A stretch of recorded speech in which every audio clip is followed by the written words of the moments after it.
హరే శ్రీనివాస. బాట గంగమ్మ తల్లి.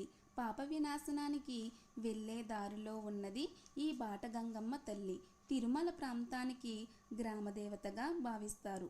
ఈ బాట గంగమ్మ అని పేరు రావడానికి గల కారణం ఏమిటి అంటే, పూర్వం తిరుమలలో అర్చకులు స్వామివారి అభిషేకం గురించి, పాప వినాశనం నుండి పవిత్ర జలాలను మోసుకుంటూ ఈ ప్రతి శుక్రవారం అభిషేకం చేస్తారు. ఈ అభిషేకం చేసే ముందు రోజు రాత్రి 1 గంటకి బ్రాహ్మణులు గుడి నుండి బిందులు తీసుకుని ఆకాశగంగ వరకు నడుచుకుని వెళ్తారు.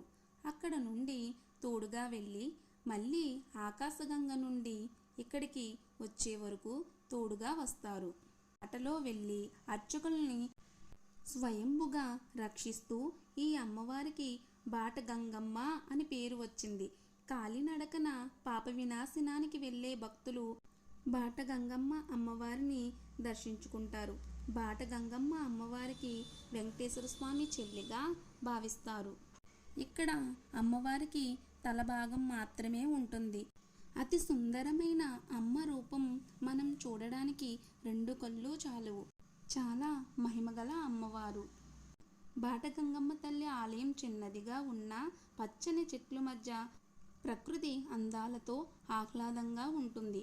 ఈ ఆలయంలో వెనక భాగాన రావి చెట్టు దగ్గర ఈశ్వరుడు, వినాయకుడు, దుర్గాదేవి ఉంటారు. రావి చెట్టు పక్కనే నాగదేవతలు, పాములు పుట్టలు కూడా ఉంటాయి. వీడియో నచ్చితే లైక్, షేర్, సబ్స్క్రైబ్.